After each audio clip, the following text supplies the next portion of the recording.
Cookie time. Cookie. Oh, cooking rocks, dude. Hello and welcome back, everybody, to the Remembrancers Library Podcast. I'm Vincent. And I'm Ethan. And today, we're talking about heresy. We're talking about more heresy. We're getting close to being done, though. We're getting close to being done with the Horus heresy. Yes. Which is sad, because it means I have to relive Sanguinius' death again. Yes. Yeah. And then we have to learn new things. Yeah. About 40k. We can finally leave 30k and start talking about 40k. Yes. I was going to be like, oh, wait. Yeah, we can't even call ourselves a Warhammer 40k, but we don't. No. We're just a Warhammer podcast. We're just a Warhammer podcast. I was going to make a silly joke, but the silly was, in fact, me. I'm silly. The Warhammer 30k podcast? Jesus, that has more of a half-life than Warhammer does. Yeah. You mean we get to talk about the Horus heresy and that's it? Wonderful. That's it. Well, I mean, then we could go into depth on, like, everything. I would rather jump through a window than go in depth to some stuff in Horus heresy. No, that is so fair. Yeah. This week we are going to be going over something particularly weird. Basically, it's going to be in two parts because the second part is going to be so information heavy it's insane. But this week we're talking about the three of the other Primarchs that were loyalists and what they did before the Siege of Terra. Before that, some house cleaning. Thank you for being here. I don't know why I said that. Thanks for turning up. Thanks. Bye now. Thanks for tuning in on your FM radios. But yeah, if you're listening on the YouTube, thank you. Please give us a like and a subscribe and a comment and watch time. If you're on the Spotify, please follow us and give us a download. That'd be really chill, really cool, pretty awesome, all that. And if you're on one of our other platforms and you're listening to this, how? I'm just curious as to how you're doing that. We haven't posted any reels or anythanything yet, so... Unless you're from in the future. Yes, unless you're from in the future, then hi from the future. Hi from the future. This is starting to feel like Groundhog Day a little bit. Yeah. Just a little bit. So if you're in a time loop, good luck. If you're in a time loop, how's Trazen's museum? Tie it into the lore. Yeah. But anyway, that all started. Should we begin? Absolutely. Awesome. So what do we know already? At this point in the heresy, Horus has been fully corrupted to chaos, and he's like full on his way to like making his way to Terra. He's all the way evil. He's all the way evil. Yep. Lawful evil. Yes. Lawful evil. He's still following what he thinks is a moral code. Yeah. His own moral code. His own moral code. Yeah. But as we talked about previously, talking about Istvan 3, Istvan 5, he has purged his legions of any loyalist remains. Yes.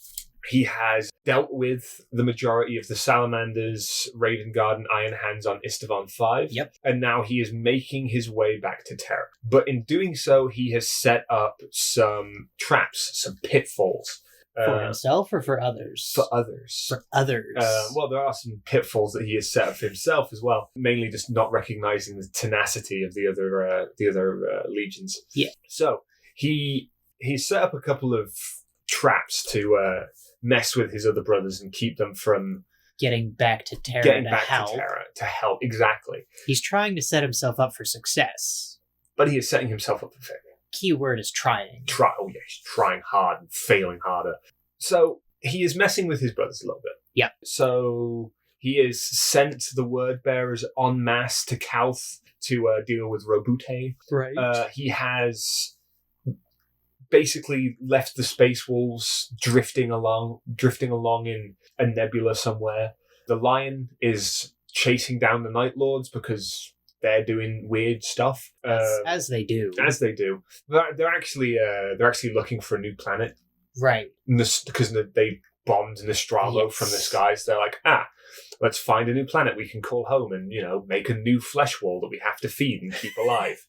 Because why keep plants? I mean, I guess it would be harder to keep a plant than it would be keep a flesh wall alive. It all depends on how good Comrade Kurz is at keeping plants alive. Depends on if he's ever tried to keep a fiddle leaf fig alive. It's very hard to keep a fiddle leaf fig alive. Yeah? Yes. I'll take your word on it. Yeah. Yeah. Anyway. And he is sent off the Blood Angels to deal with some stuff in the Cygnus cluster. The White Scars are deployed a little bit far away from Terra. And because of this, he has basically orchestrated it so Terra is completely undefended from any kind of attack. Yeah. Except for Rogel Dawn, who is right. currently turning Earth into a fortress. Right. And turning the solar system into a minefield. Now, did he do that because they had, by this time they've heard that Horus is coming back, or is he just doing this for funsies? Yeah. So if you remember, after Istvan 3, he got into contact with Nathaniel Garrow. Right. They met in the warp. They met and then on the Phalanx, Nathaniel Garrow was like, "Sorry, dude, but your brothers are a turned traitor." And he punched him, but not super hard. He was mad, but if it was a real punch, you would have killed him, yeah. Yes. He punches Nathaniel Garrow across the deck, and then Nathaniel Garrow stands up, flashes Rogel Dawn with a blue steel, and then he's like, "I stand by what I said," and Rogel Dawn's like, "I admire your tenacity." Yeah. And then immediately puts him on house arrest. I mean, yeah. You gotta face the time for doing the crime of being sassy. Yeah, and just being a bad motherfucker. General Giga Chad Nathaniel Garrow. And then Malkador is like, "Oh, we have to talk about this," and Rogel Dawn's like, "Yeah, sure, whatever." And then they get confirmation, and Rogel Dawn's like, "Well, I'm gonna have to send my brothers to Istvan to deal with this, and then I'll meet up with them." "Oh no, I'm stuck. Stuff's happening stuff's happening on Mars, so I have to stay back a little bit before this starts." Yeah. "Oh no, warp storms, we can't get to Istvan." And then Ferrus Manus dies, and Vulcan dies for the first time. And then Corvus Corax is like, "Well, I'm alive, but my entire legion's dead." I've got 1,000 by that point? 3,000. 3,000. 3,000 Astartes left. Right, because nobody else can have just 1,000 other than the 1,000 Suns. The 1,000 Suns, exactly. Although he might have I think he has a little bit more than 1,000 because there was a battalion left outside of the Istvan system, just in case. True. Yeah, so it's probably 3,500 or 400 or 4,000 or something like that. Okay. Needless to say, stuff is starting to fall apart in the galaxy. Yes. And another thing as well is quick spoiler for next episode and stuff like that. Erebus. We hate Erebus. Oh, you're going to love the end of Sanguinius' little section in here. Fantastic. But Erebus, being Erebus, I hate Erebus. He sets up a little spell that eventually further on gets refined by Lorgar. Okay. And he makes the Ruin Storm, I believe is what it's called. Okay. He makes the Ruin Storm, which is essentially this huge warp storm in the galaxy that cuts off half of the galaxy from the other half of the galaxy. It splits the galaxy in two. And it essentially means that half the loyalists can't get back to Terra. Oh. Yeah. I have not heard about this at all yet. Yeah. So do you know about the Imperium Secundus? Vaguely, yes. It was this is the Imperium Secundus is a direct fallout from the Ruin Storm. Okay. So they get blocked off from the rest of Terra, and Girly Man, thinking the worst, decides to just start a new empire. Basically, yeah, he's like, "We have to make sure that the Imperium lives on." Yeah. And Gilliman's immediately like, "But I couldn't rule this. I couldn't do it. I couldn't do it. Not me. I'm the spreadsheet guy." Yeah. I'm too nonchalant to rule. So he's like, "Hey, Lion, you could do this." And the Lion's like, "I have no interest in leading." And then everyone's like, "Hey, Sanguinius, the best, most beautiful, and most skilled of all of our brothers. Do you want to rule the Imperium Secundus and Sanguinius?" Ever the humble guy goes, "If I must." If I must. Love it. I will shoulder this burden for you, brothers. Do not worry. I cannot emphasize how much Sanguinius does not want to be the next emperor. Nobody wants to be the next emperor. No. Well, he believes Sanguinius is so steadfast in the Imperium's way that he believes the only person that can be the emperor is the emperor, and if the emperor dies, then there should be no more emperor. There just should the emperor dies and the empire now is toast. Yes. So what is the well? No. What is the point? What is the point then? Well, I think it might not have been you. No, it wasn't you that I was talking to this about. So quick side note onto how the emperor does things. the Emperor is actually an extremely intelligent guy. Yeah. When it comes to how he's setting up everything. His only downfall is that he doesn't tell anybody anything. Yes. He doesn't tell his sons, he doesn't tell the Council of Terra, he doesn't blah, blah, blah, blah, blah, blah, blah. So when he made the Council of Terra, it was essentially so there was a human element to the, leading of the empire. Yeah. So, there's one person that controls food, there's one person that controls the military, there's one person that controls, trade routes, yada, yada, yada, blah, blah, blah, blah, blah. But it was a human element. Yeah. So basically the Emperor would step back from doing all that stuff because he doesn't believe that the Imperium should have the Primarchs or the Emperor or like the Astartes and stuff like that. He sees them as a means to an end. Right. And once they're done, then they can just go on living their lives. Right. Obviously, that doesn't work out because the Astartes are very much the entire time. What happens when the wars end? What do we do? Yeah. They can't understand the world without war. Yeah. Very much think like the clones from Star Wars, where they're like, we are bred for war. What else do we have? Yeah. But the Emperor's like, we shouldn't need these guys once everything's brought into compliance. Yeah. Which is the same reason why he's doing that Webway project, because he's like, the warp is too dangerous. The fact that we keep opening up these warp gates and the fact that we keep having to use the warp only makes them more powerful. So if we start using the Webway, it gives them no out. It gives them no corruption in the galaxy. Yes. And then he's like, humanity should be controlled by humanity. Yes. Me and my Primarchs are only here to keep the order of things. So, if a planet starts, going a little bit astray and starts, straying from the Imperium's message, he'll send them in, have it all brought into compliance again. They come back out. They have no thing outside of the Imperium and stuff like that. Yeah. And that's all the Emperor wants, is like full Imperial autonomy for human beings. And Guilliman believes in that because Guilliman's like the spreadsheets guy, and he's like, oh, this is the most optimum outcome for humanity if we do it this way. Yeah. And that's the Emperor's whole thing. And as I said, the only downfall the Emperor has is the fact that he doesn't tell anybody that this is his plan. Yeah. Except for Malcador. And Malcador's like, this is a great plan. Can I tell your sons? And the Emperor's like, no. And Malcador listens because he's Malcador. Yeah. Well, you're over 6,000 years old. You're going to listen to the only guy that is almost matching you in age. Yeah. So. Yeah. Which is so fair. So yeah, that's what Horus is trying to bring down. Quick sidebar. Yeah. And that's the thing as well, like bringing it back to Horus heresy and stuff like that, is like there is no celebration for the Astartes, for the Primarchs, for anything. Yeah. The Emperor they're a tool. And the Emperor takes all of that praise, all of that things like, oh, they did this all in the Emperor's message. It's never like, oh, Horus did this and Sanguinius did that. It's a very thankless job and stuff like that. Yeah. And that's what Horus is playing off of for all of these things. Is he just wants to be able to be recognized. Mm-hmm. Daddy doesn't pay attention to me, so I'm gonna, steal his car and go on a bender, and he's gonna have to bail me out of jail. Yeah. We've all done it. We steal Dad's car. Yeah. We go out drinking, kill 100,000 of our sons. Purge all of our nephews. Blackout drunk. Drive through killing innocent children because they had a knife. I remember funny things sometimes. Yeah. Anyways, we digress. So the Imperium is not looking good as a whole. No. Two parts have been completely split down the middle. Brother are fighting brother. Horus is quickly making his way back to Terra to deal with everything that's going on there. And Doran is building as fast as his little hand, his big hands. And his big hands can deal with it. Yeah. But yeah, that brings us into our first little section on one of the Primarchs.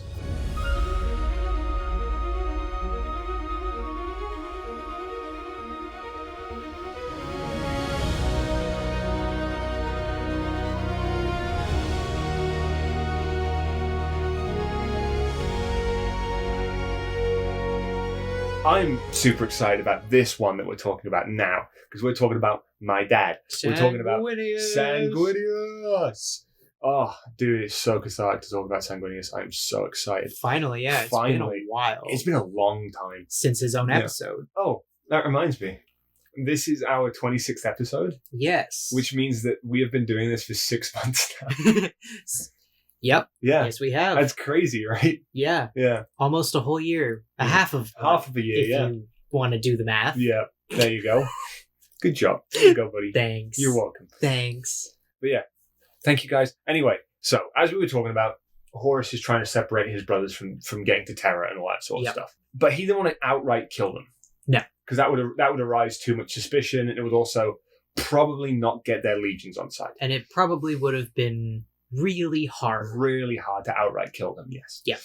So he put them into positions that could kill them. Yes. Or bring them over to his side. Yes. Or just keep them occupied long enough that Terra would fall, and then they could just inset on each Primarch one at a time. Yes. And get rid of them that way. Divide and conquer. Divide and conquer. However, Sanguinius was the exception. Of course. Yes. Because Sanguinius was extremely loyal to the Emperor. Mm-hmm. But he was also perfect. And I don't mean that as in like, I'm a Blood Angels and I love Sanguinius kind of way. He's literally written as perfect, which is why he has to be killed off at the end of the heresy. Yes. So under the advice of Erebus. No. Yeah. Not Erebus. As I wrote in my notes, to nobody's surprise. Erebus is up to some... Yes. So he advised Horus that the Red Thirst, and what's the Red Thirst? The blood drinking. Very good. He advised Horus that the Red Thirst in the Angels would make it very easy for them to be brought to Khorne. Ah, yeah, that makes sense. Because their rage would overcome them, and then they'd accept Khorne a lot easier that way. Their hunt for bloodlust. Exactly. Not their hunt for it, but the feeling of their bloodlust. Yes. But there was only one blockade to getting the Blood Angels underneath all of this. Right. It was Sanguinius. Of course. Because they knew that his legion would always rally behind him no matter what. Right. Because he was such a good dad. The Emperor could learn a thing or two. So could my dad. Jokes. Yeah. But Horus, however, saw his brother as like way too set in his ways. Right. Like there was no changing him. There was no corrupting him, like no matter what. Dead set on being perfect. Dead set on being perfect. So Horus knew that the best thing to do was to kill Sanguinius. Right. Outright just have him die. So to do this, he sent a word-bearer's chaplain to the Legion that gave Sanguinius and his Legion the news that they were to go to the Cygnus cluster. Right.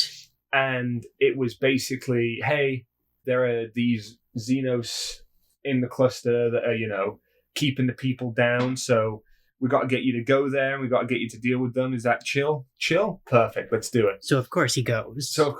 Being the good little war dog he is. Yep. And he goes there, and immediately as they enter the system, they realize something is wrong. Yeah. You want to know why? Why?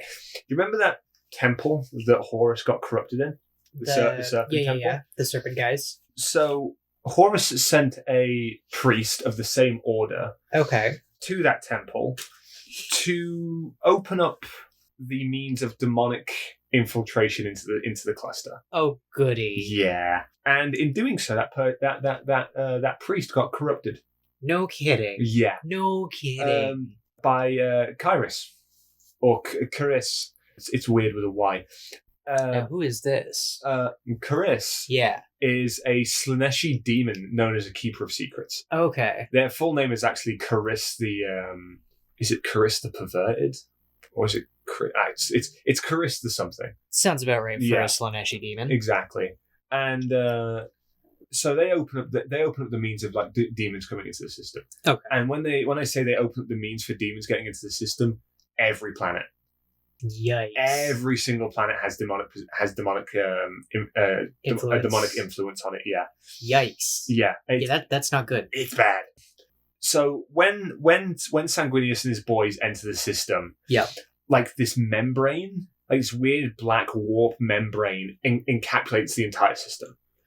So there is no way that they can exit the system. They are trapped in system. Right. They got in, but now they can't get out. Exactly. So Sanguinius, ever the war dog and wanting to get a job well done, believes that they should investigate this to see what the cause of it is so they could eventually escape, but also bring the system into compliance. Yes. Because he is just that good. He's like, well, we'll just do it while we're here. Exactly. We'll bring them into compliance, get rid of the demons. The jobs are good until the Grey Knights show up. Well, they're not real at this point, but if it was 40k, then the Grey Knights would show up and they'd be like, well, we have to purge the entire system. Why? Well, they saw demons. They were talking crazy talk, seeing demons, so we just got rid of them all. Exactly. So he was sending companies down to different planets and stuff like that. And every planet that they landed on, had some form of demons attacking them immediately. Okay. Like they would land and they'd be like demon legions immediately. Right. And it wasn't anything that they could deal with. So it was almost always an immediate retreat from the planet. Right. And it led to one planet just being left alone. Okay. One planet being completely bombarded from orbit. Yikes. And it didn't do a thing. It did not do a thing. Well, yeah, because they're demons. Yeah, so like the demons were fine. The surviving people on the planet most probably, died. But the demons are still there. The demons are still there, like taking over the planet. And then they executed Exterminatus on one of the planets. Oh, yeah, no. because it was just that bad. Right. The demon possession in the Cygnus system was so bad. Yeah, that's really not good. So yeah, he's got his hands full. Yeah, but that's the plan. It gets worse. Of course, it's Warhammer. Yeah. It's always going to get worse. So the fleet reaches the planet of Cygnus Prime, like the main planet in the system. Okay. And immediately, like as they start entering the orbit of the planet, like entering the system of the planet. Yep. Warp opened up like full blown directly into the fleet. Oh no, they're just getting microwaved. Basically, yeah. So anybody that wasn't a Space Marine was starting to go insane. Right. And like it started off slow and it was manageable. Like the Space Marines were being sent out and it was like, get these people, let's get them like restrained, incels, all that sort of thing. But like it kept happening more and more and more. Right. So much so that the Astartes couldn't handle it and the crew was starting to murder each other on the decks. Okay. Yeah. Not good. But the demons, being demons, of course, decided that this was the best time to taunt Sanguinius. So Kyrus pops up and he's like, hey, Sanguinius, guess who's doing it? That's right, it's me. I'm the reason that all of this is going on. Oh. You ain't anything. Yeah. Get down here and we'll go toe-to-toe and see who the better person is. Yeah. And Sanguinius was just like, okay. Fight me, you're too scared. Yeah. Literally, he's like, fight me, you're too scared. You won't be able to do it. And Sanguinius was like, yeah, I will. Yeah, I will. Watch me. Yeah. Which, is the whole plan. Yeah, all right. Still. All right, bet.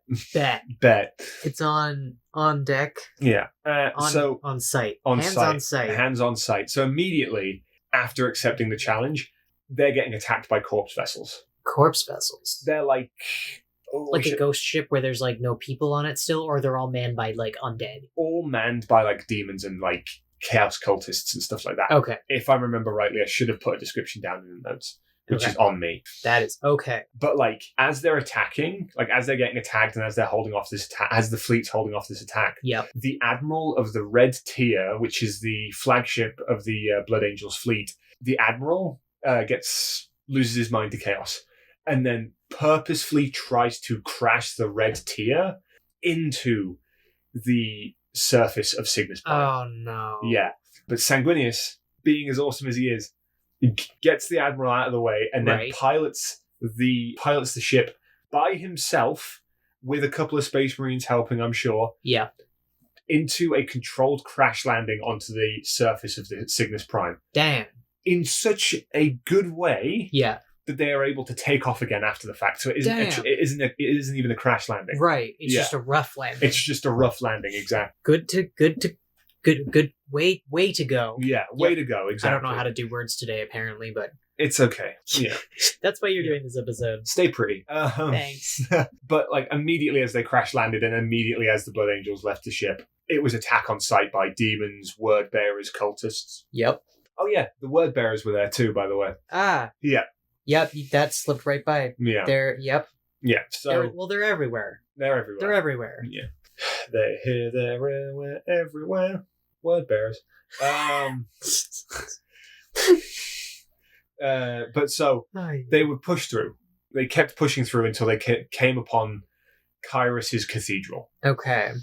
They've made it to the pinnacle. Basically where the warp was spilling out from. Okay.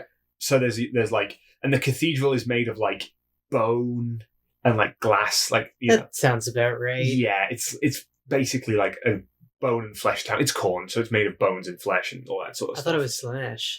Kairos is a Slaneshi demon. These are Khornite legions that are being unleashed. I see. Yes. He's just babysitting them. Yeah. I see. Okay. So, this is where stuff gets cool.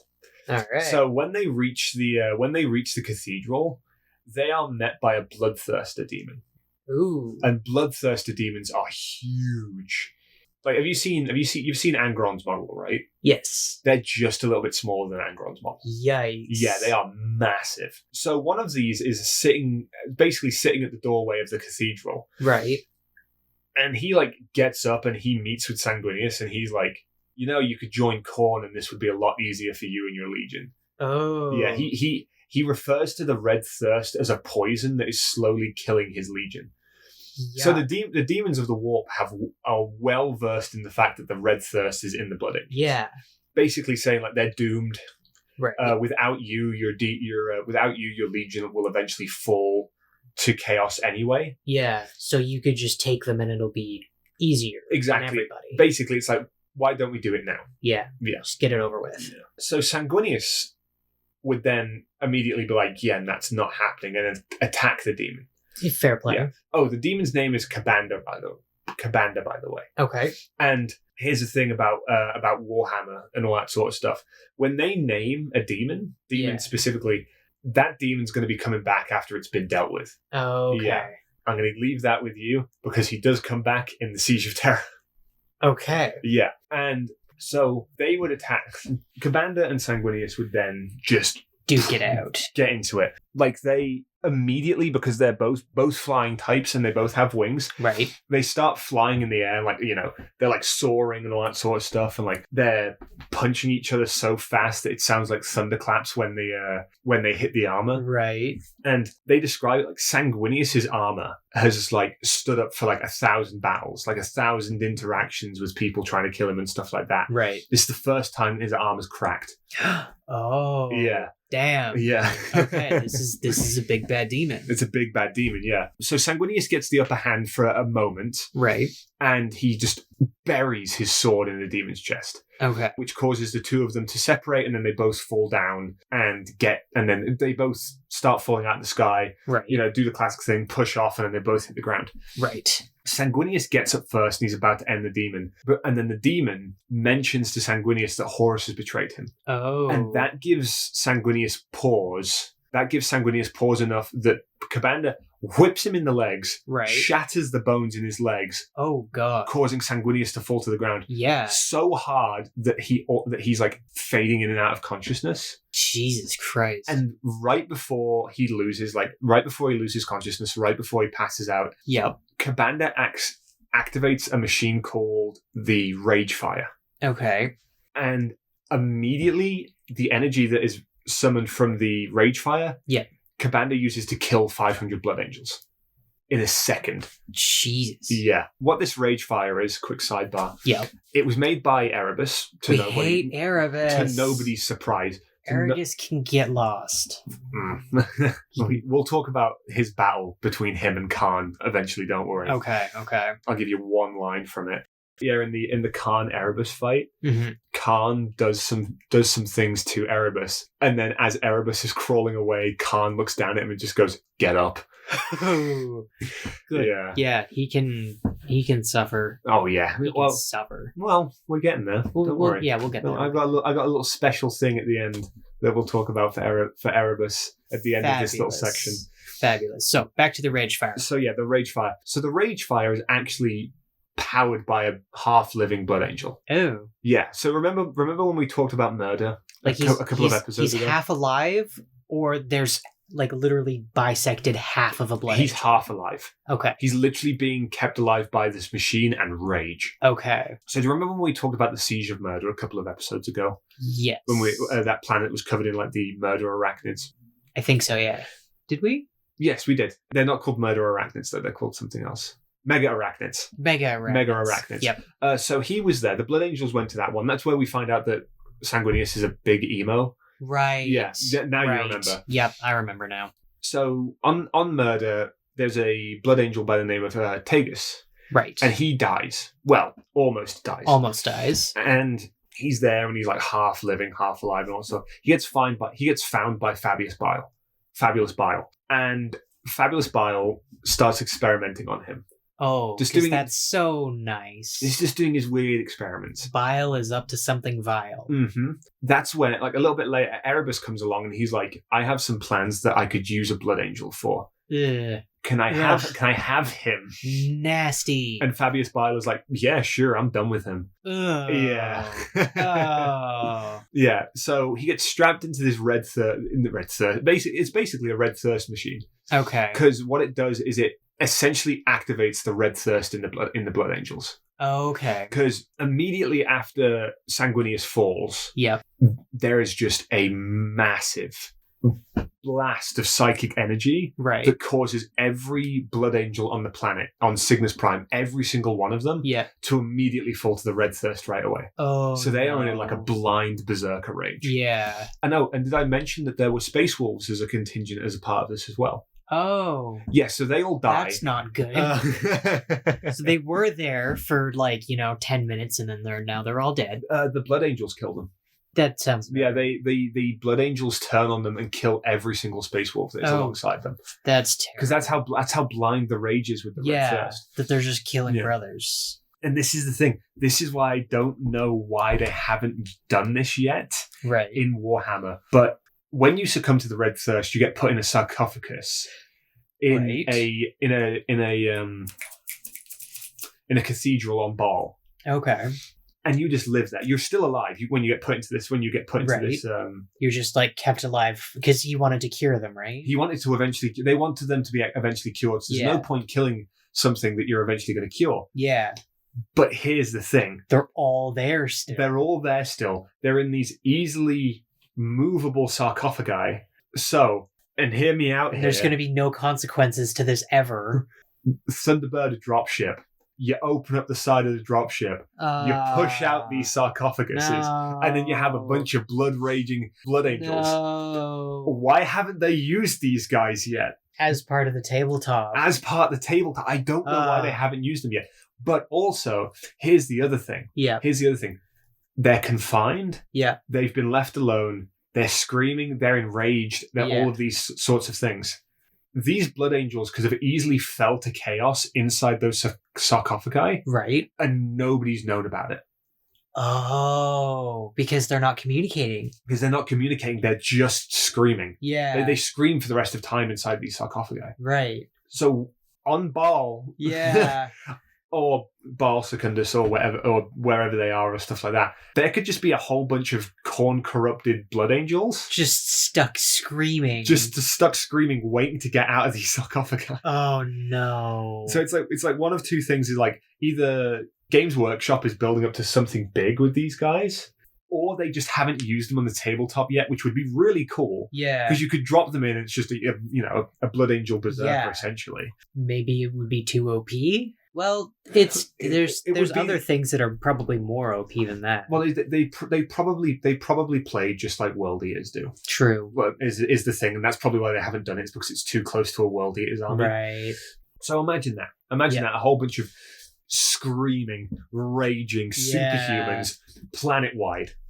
So, oh no. When it gets to the end of this battle, the only people left alive on Cygnus Prime are Space Marines. Yeah. Only people left alive. Yeah. That's how bad they're raging. So was this planet populated with humans at all before, or or was it just like a demon planet? It's safe to say that it was populated, because you can't just lie about a planet being populated in 40k. It's very easy to pull up those records, even if you... True, right, because they were going back to They were going back to bring planets back into compliance and stuff like that. So they could very easily probably pull up the record of the planet and see that even if it wasn't populated now, it was still populated at some point, and that's worth trying to go back and bring it into compliance. Right.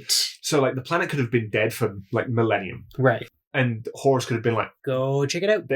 Go check it out." All you have to do is put a little bit of white out on the date when the file was pulled, essentially. So with Sanguinius being completely knocked out, the Blood Angels are completely like free to run around and do whatever they want. Right. Which is a bad thing because they're killing a lot of things. They're off their leash, Yeah. murdering Mm-hmm. as one does. But here's the thing: not all of the Blood Angels fall to the Red Thirst. Right. An ex-librarian, and you know what a librarian is, right? It's a Astartes that's been touched by psychopower. Okay. Yeah. So they're kind of like psychos and stuff like that. But after the Council of Nicaea, it's illegal to do magic and stuff like that. So they just became regular Astartes again, told not to ever use their power again. Right. So this librarian runs over to Sanguinius and he's doing everything in his power to try and get him to come back up. Everything in his power, including using his magic powers. That is his last resort. So he uses his powers to bring Sanguinius back. At first, it doesn't seem like it's working. So he's sat there and he's like super regretful because not only has he betrayed the Emperor, he's seemingly failed his legion and he can't get his Primarch to wake back up again. So he's sat there and he's like, not only have I gone against the Edict of Nicaea, I'm a traitor, I'm a heretic, blah, blah, blah, blah, blah. And then Sanguinius puts his hand on the guy's shoulder. Jump scare. Yeah, and he's like, you're good, dude. He goes, right now is not the time to talk about this. You've done well, now rest. I'll take care of this. Aww. Sanguinius, standing up on still broken legs, Shattered bones. puffs out his wings in classic Sanguinius style, and then shoots off into the sky. If you've got wings, what do you need legs for? Exactly. He shoots off into the sky. Kabanda is inside the cathedral at this point, right? And Sanguinius is not one to take the front door. So he smashes through a stained glass window. He's not one to take the front door. And he comes through a stained glass window, lands behind Kabanda. Yeah. And Kabanda is basically like, oh, you're back. And then Sanguinius just responds with, my son's found me. Aww. Dude. This guy's so awesome. And then they have a bit of a back and forth and then they start fighting again. Yeah, of course. And, dude, like, they are just trading blows. Right. Duking it out for the second time. Oh, yeah. Like, Sanguinius is going, like, full out. Right. The way that I saw it described by somebody is that Sanguinius went Super Saiyan.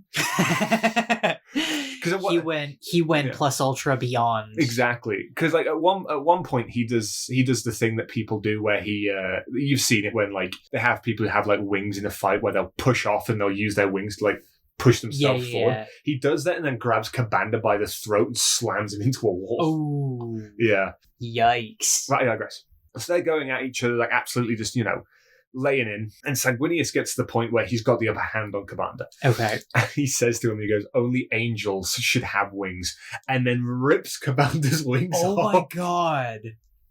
And Kabanda is like, dude, that's a big thing, by the way, because like whenever he uses his wings, they like give off this like black smoke. So like when he like uses his wings, he essentially can incite rage in people, is what I believe it is. Okay. I might be completely wrong. I don't know too much about bloodthirsty demons. But he tears his wings off. Right. And then he uses his own whip. He uses Kabanda's whip, ties it around his neck. Yeah. And then drags him to the open warp rift entity thing. Drags him over to him, picks him up, with a lot of effort, by the way, and broken legs still. Well, his legs at this point are probably well on their way to being fixed, but it's probably not feeling too well. Yeah, picks him up, and then he says the coolest thing that could be ever said by a Primarch ever. He says, "If you truly do hail from the realm that men once called hell, when you return there, tell your kindred it was Sanguinius who threw you back." Damn. Right before he throws him into the rift. Spitting fire. Well, Kabanda was. He was screaming in rage the entire way down. Right. He was not too happy about it. Fair enough. Yeah. This dude he thought he killed popped right back up and then literally ripped him apart. Yeah. And threw him to hell. So this is the first time that Sanguinius vibe checks Kabanda, by the way. Okay. And then it's the first of 3 times that he gets it pushed in right by the Blood Angels. Right. The third time, Cabanda comes back at the desolation of Baal. We've talked about this one before, where Right. Dante's laying there and he's like, please let me die. And Sanguinius is like, no. Rise, my son. Rise, my son. Cabanda's like, no one's killing the Blood Angels but me. Right. And he still gets sent back into the wall. Oh, that is fantastic. Yeah. So, like, after this, the Blood Angels, the fog starts to clear for them, and they start realizing what they've done. Right. And Kyrus, ever being the opportunist, as most Slaneshi demons are, Right. gives Sanguinius an ultimatum. Right. He says, let your sons die to this eventually, as you know they will, Yep. or step into the rage fire machine, Ah. and I will get rid of the red thirst in your sons forever. Now, what he most likely means by get rid of the red thirst forever probably means by having the red thirst take them over, which means that the red thirst is gone forever because they are completely they're completely claimed by overcome by it. Yeah. So it's not a problem anymore. Exactly. So Sanguinius, having seen what's happened, needing his sons to have the respite from this curse and this disease that they have, Right. goes to step into the rage fire, but he doesn't. Okay. An apothecary essentially pushes him out of the way and steps in for him. Oh. And he gets overcome by the Red Angel, which is a warp demon that was created from the pure, unbridled rage of Tegus, the guy that we were talking about earlier. Who's stuck in this thing.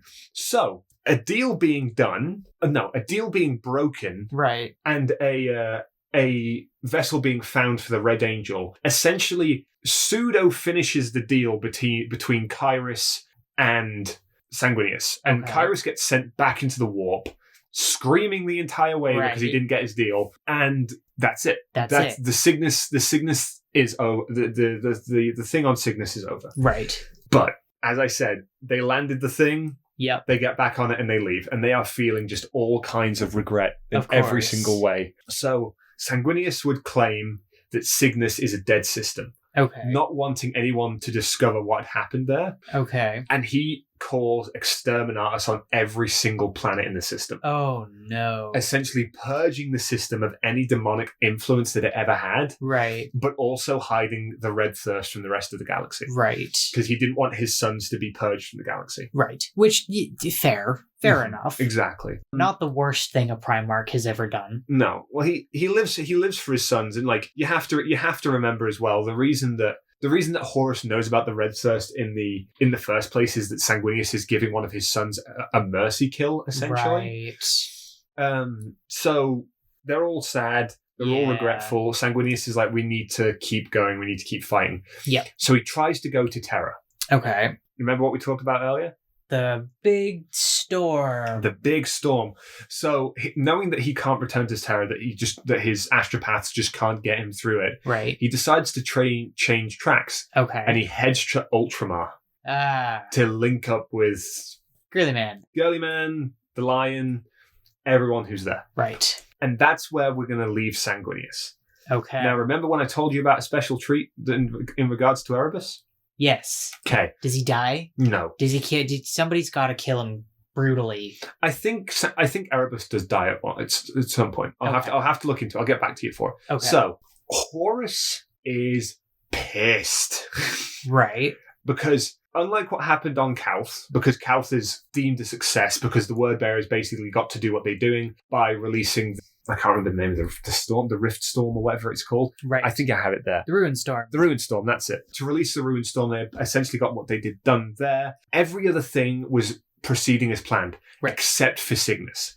Because the whole point for Cygnus was to corrupt the Blood Angels or kill Sanguinius. Right. One of the two. They didn't do either. Neither. So Horus is miffed, to say the least. Yeah. And then Erebus comes back. Oh, good. And Erebus is like, hey, I have the Red Angel, something you can use in the Battle of Terra. It is the embodiment of all of the rage of a Blood Angel into one being. By the way, it's your fault that all of this failed, and if you hadn't have interfered, Sanguinius would have died. And Horus goes, oh, really? It looks like someone needs to remember their place.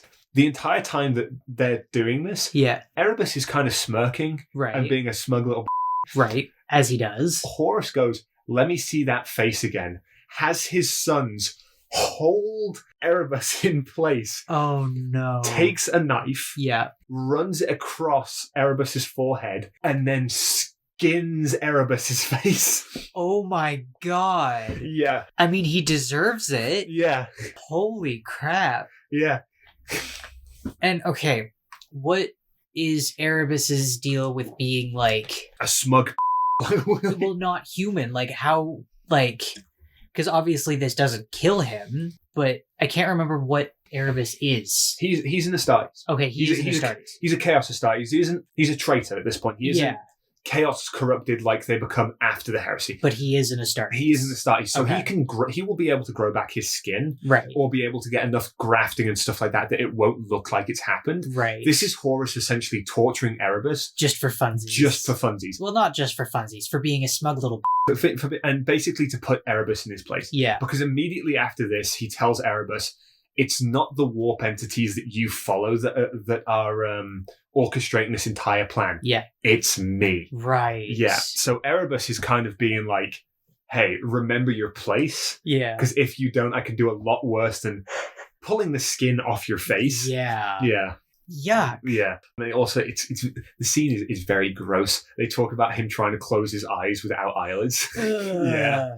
Ugh. Yeah. Ugh. They also say that his face is a wounded mass of what used to be a face, essentially. Oh my god. Yeah. But that ends our little part of Sanguinius, and that takes us on to our next Primarch.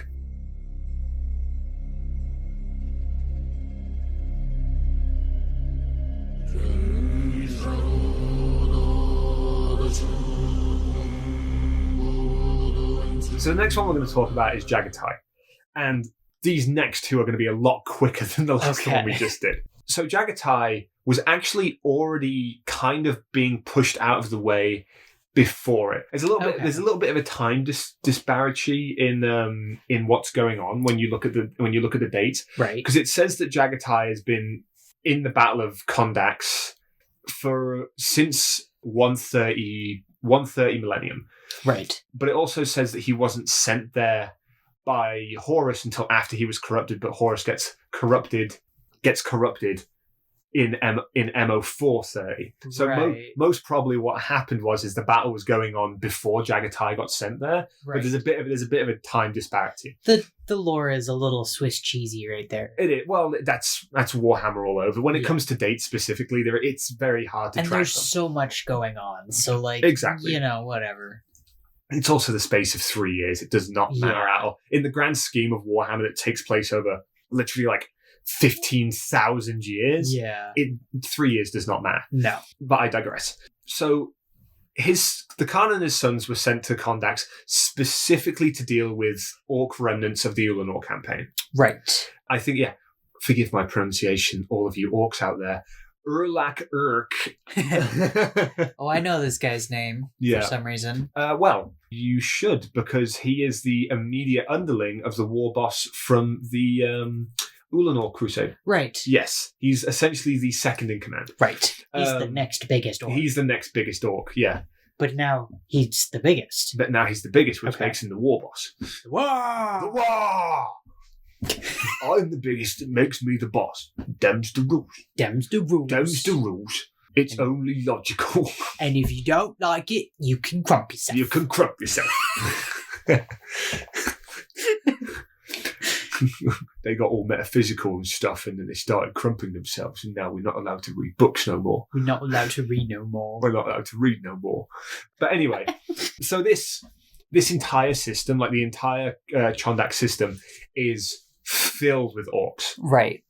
Like every planet has some sort of orc contingent on them, except for Chondax Prime, which has a orc citadel on it, which is one big thing. It's orcs don't live in communities and stuff like that. They just kind of congregate in tribes. wherever they congregate, wherever the bigger the tribes, the bigger the buildings that you're going to find. Yeah. So if you find a small orc war band, it's probably just going to be a couple of huts, a few mechanic shops and stuff like that. Yeah. But the bigger the group, the bigger the buildings that you find. Yeah. That's why on Ulanor it was considered an orc city. Yeah. Is because there was a massive amount of orcs there, which means they needed more buildings, which, bigger buildings, all that sort of stuff. So all of this stuff was like Jagatai trying to bring the system into compliance, exterminate as many orcs as he could, essentially trying to wipe out the system. It would have taken lifetimes to deal with the green skins in this part of the galaxy. Literally lifetimes. But Jagatai was very ready to do it for Horus. Okay. But Horus had sent them in there knowing that it would have basically kept them busy for a long time. Right. Not to mention that the Alpha Legion were also playing a part in this to keep the White Scars as busy as they possibly could. Okay. Yes. What were they? What was it there? Or will we get into that? We'll get into that in just a moment. So the first thing that happens is a light cruiser gets taken down by the Greenskins. Okay. And this leads to the White Scars making landfall on Chondax Prime, as we mentioned. Okay. Specifically Jagatai making landfall on Chondax Prime. Right. There were other contingents of White Scars in the system, but the largest congregation of them was on Chondax Prime. Okay. And this would lead to a battle that took about 6 hours, and it pushed the orcs back to their fortress. And then for the next 7 years, oh my God, they were essentially doing land grabs, essentially. Right. Basically trying to push the orcs back as far as they possibly could until they got to this fortress. Right. Even to the point where entire planets were being eradicated of orcs. Okay. But in doing so, the Alpha Legion saw this as them getting too close to being done. Right. So the one planet that they had done the successful eradication on, they killed every White Scar that was on that planet and then buried them under volcanic activity, essentially made a volcano erupt. Yeah. So it would bury the White Scars, so there'd be no evidence that the Alpha Legion had killed these White Scars. Oh no. Yeah. Essentially the White Scars were playing checkers, the Alpha Legion were playing chess. Right. And the orcs were playing 5th dimension Sudoku chess. Exactly, but they had no idea what was going on. No. They were playing 5D Sudoku chess and losing. Yes. But the other thing as well is the one thing that was getting to Jagatai was the fact that there was no communication out of system. Right. For the entire 7 years that they were in that system, there was not a single piece of communication from anybody else in the Imperium at large. And they're they were obviously then sending messages out and just not they were attempting to make contact, but nothing was coming back. Right. And because you have to remember, it's all astropathic stuff that does this. Right. So the astropaths were getting nothing. Right. It would essentially be send out this message. I'm getting nothing, my lord. Right. Is essentially what it would be. It's and that's unusual. Right. It's unusual for the warp to be quiet. It's unusual for the warp to be quiet. So they know something's up. They know there's a reason that they just can't put their nose on it. Right. Until Tenbra Station gets destroyed by the Alpha Legion. Now, what was Tenbra Station, you ask? Well, Tenbra Station was an Alpha Legion outpost. The Alpha Legion destroyed? It had a pylon in it. And the pylon is old Necron technology. Okay. Which can block warp activity. So not a little orange thing. No, not a little orange thing. They're the same things that you get used later on at Battle of Cadia to stop warp entities coming out of the Eye of Terra. Okay. It's the things that when he's my favorite Necron, I can't remember his name. The guy who steals the time. The guy that steals things.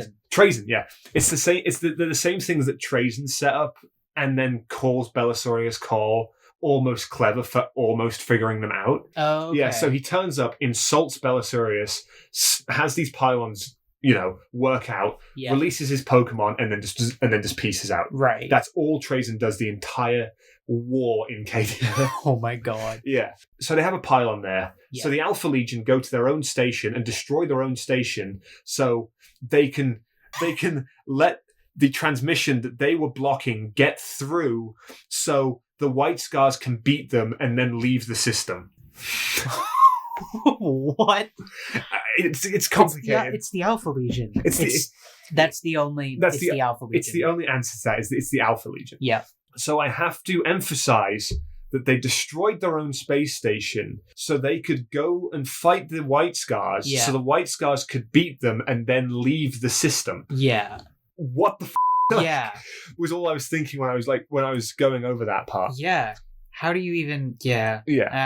I'm not going to try too hard to actually wrap my head around it, because that's insane. But the Alpha Legion was still doing their stuff. Right. And knowledge was starting to seep in from the Imperium. And this is when Jagatai would find out about Istvan 3. Okay. And stuff happening there. So Jagatai goes, all right, let's wrap it up, people. All of you get back to Chondax Prime now. And the Alpha Legion, still having their orders, which they weren't following but were following, right, try to take out as many White Scars as they can from getting to Chondax Prime as possible. Okay. But a good amount of them still get back to Chondax. I think they only took...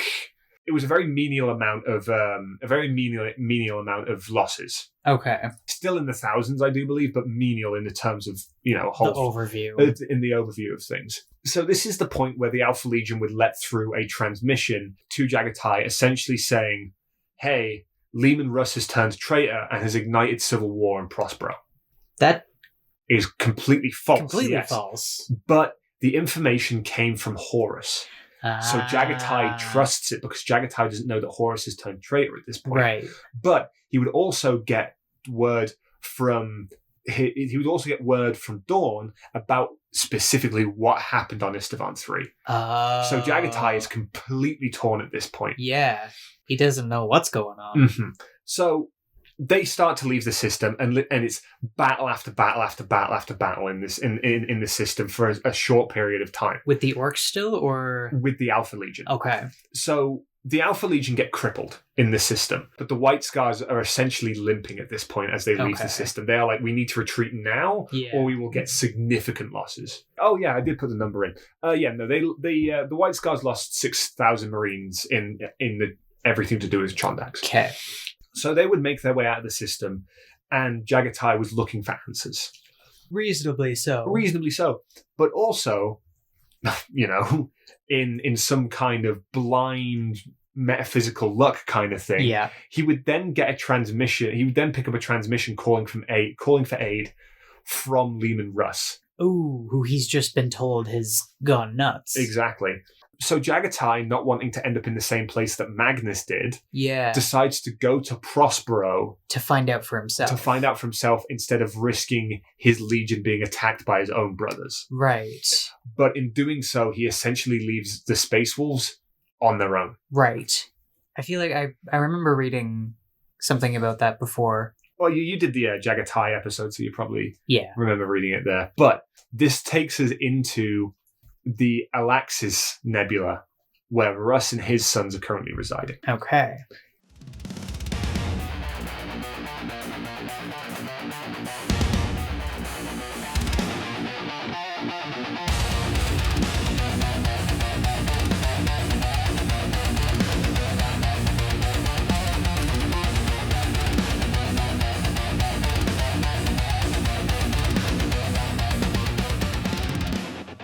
Post-burning of Prospero, Russ didn't exactly get out of it. Russ and his legion didn't exactly come back from Prospero unscathed and war heroes. They took a good amount of damage themselves. Yeah. Damage that they would preferably be able to go back to a space station or their home world to, recoup from. Right. But they would get stuck in the Alaxis Nebula. Oh, goody. Do you know who they met in the Alaxis Nebula? Not someone great. The Alpha Legion. Not again, those conniving. Well, they were being a little bit more straightforward this time around. Okay, less conniving, just. Yeah. So Russ, sensing Jagatai was close nearby on his readers and everything, he would put out the distress call to Jagatai. Okay. Jagatai would not answer it. Right. And Russ went into a depressive state because he had just, quote unquote, killed one of his other brothers, was being ignored by one of his other brothers, and was about to watch his legion die. Yeah. So he was trying to come to terms. He was trying to come to terms with everything, but he was also trying to come to terms as being the Emperor's executioner. Right. Because if you remember rightly, he was the one that always got sent out when the Emperor needed dirty work doing. Yes. So I think I did the Khan's episode and Russ's episode, so Yeah. there is a lot of overlap between, like, in this specific spot. Yeah. But yeah, he's not happy with having to always be doing the dirty work. Well, no, and that's the thing. He's very, very, very depressed. Yeah, he's a sad doggy boy. Yeah. So he would eventually come out of this depressive state, and he was like, I am Russ.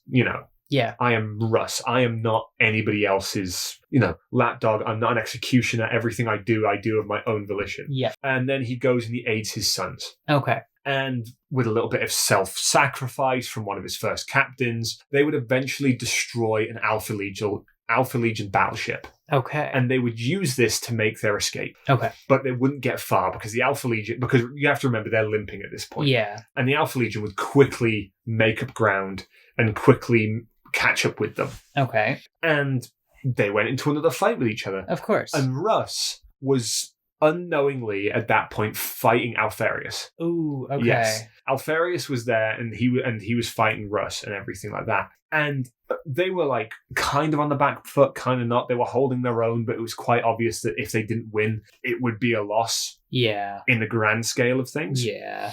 But right at that moment, who should turn up but the Dark Angels? Oh, goody. Mm-hmm. And the Dark Angels, much like a lot of the rest of the Astartes, who had been out on their own, didn't know anything that was happening with Istvan 3. Of course. Or Caliban, to be specific. We'll get to that next episode. Right. But they would respond to the Space Wolves' distress call. Okay. And they and the Space Wolves fought so hard and so heroically that they pushed the Alpha Legion into retreat. Damn. Yeah. All right. And they called it, and it was a victory. They called it a victory. Okay. So after this, Russ would discover that the Dark Angels, as I said, didn't know what was happening in the heresy as a whole. Okay. And he would let them know. Yeah. And the Dark Angels were like, "Well, we need to go back to Caliban." Yeah, this is nuts, guys. We gotta go and figure this out. Yeah. And Lehman Russ would try and make his way back to Terra at this point. Okay. And that's it. That's where we're going to leave it. And that's it. That's okay. it. Yeah. Holy moly. So next episode, we're going to talk about Guilliman and the Lion. Yep. But we're also going to talk about Caliban, Luther, and the Dark Angels as a whole. Fantastic. Because part of the Dark Angels do turn traitor. Right. Yes. There is a small section that, And Luther goes mad for betraying the Lion. Yes. Yeah. It's really great. I was actually talking to one of the other guys that I know who likes Warhammer about Luther and everything like that. Yeah. And Luther is very much the thing of like, like he's imprisoned on like the current spaceship of the Dark Angels? of the Dark Angels and everything like that. And then at one point they're like, "Hey, where's Luther?" "What do you mean, where's Luther? He just disappears." like just gone. Poof. Just gone. Poof. Love it. But anyway, that's for next week. Yes. So thank you, everybody, for sitting through this one. I don't know if it's going to end up being a longer one after Gage works his magic, but... it'll probably be like an hour. Yeah. But thank you for being here nonetheless. Like Ethan mentioned earlier in the episode, this is our 26th episode, which does mark our half of a year of putting this podcast out consistently and half a year of you guys being here. So thank you. Yeah. If you want it to go on longer, if you like listening to us and everything like that, let us know. Let us know. Another half a year. Yeah, we'll do at least another half a year, I'd hope. We've only started the exposition of this story. We are literally in the exposition of Warhammer right now. We're still in the exposition of Warhammer, and it's been half a year. Yeah, but if you guys are liking what you're hearing and you are wanting this to continue, share us around. Let other people that you know who like Warhammer, let them know. Share, the more we grow, the more we can make. So exactly. If you guys are on YouTube, give us a like and a subscribe. That's how YouTube pushes people. Yep. And even though we do release on a set schedule, exterminatus that notification bell. Exactly. Yes. Don't just smash it. Exterminatus. Exterminatus. Wipe it from the face of the galaxy. So that we'll all hear the bell ring like Trajan's bell that rang one too many times. Yes. It was only supposed to ring 12 times. But it wasn't supposed to ring at all. It's a useless relic. I'm going to get rid of it. Exactly. Yeah. And if you're on the Spotify, download it. Yep. Give us a follow. Yep. share it there too. Yep. And if you're on one of our other platforms, thank you. I guess hopefully there's some cool stuff there. Hopefully, I really hope so.